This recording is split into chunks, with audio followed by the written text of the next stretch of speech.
The field of aspiring GOP presidential candidates is growing.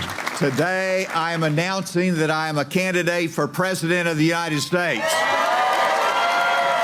Asa Hutchinson certainly has the resume. Former governor, U.S. congressman, and top positions on border security and drug enforcement in the George W. Bush administration.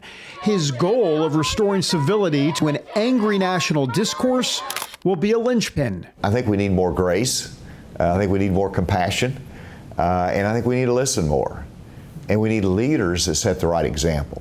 Which leads us to the clear frontrunner, Donald J. Trump. Can I ask you a straight-up question? Is part of the reason that you're getting in to say we can't have Donald Trump in the White House again as a party? Is that part of what's going on here?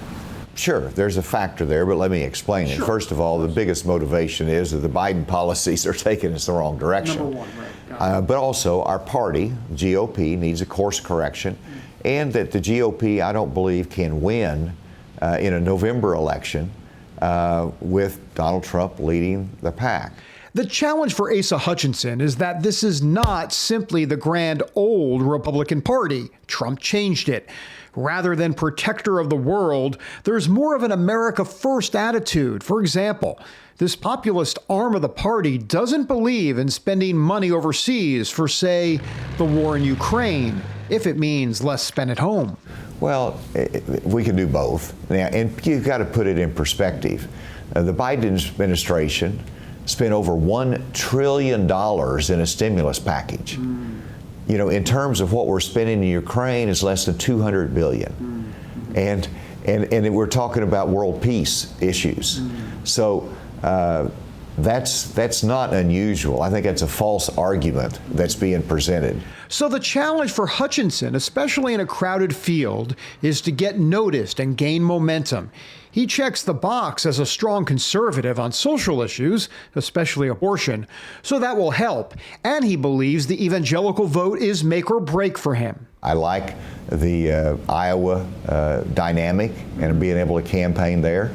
And the evangelical vote is very important to us. The evangelical vote is going to determine who's going to be the next Republican nominee to a certain extent. They're going to influence that. And he plans to pave the campaign trail with elements of his faith journey. I memorized the Romans Road to Salvation, and I trusted the Lord as my Savior. And so that faith journey has been important in my personal life, my family life, but also has guided public service. It'll be an uphill battle for sure. Hutchinson will have to navigate a changing party, plus withstand a likely Trump barrage. In the meantime, he's praying. What's the prayer that you pray at night about the way forward, not just for your candidacy, but for the country? I always ask for prayer for wisdom. And James talks about wisdom, that there's an earthly wisdom in which we know how to deal in the affairs of man. Daniel reflected that. Joseph reflected that.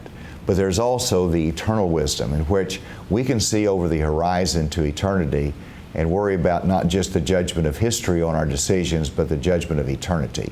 David Brody, CBN News, Washington.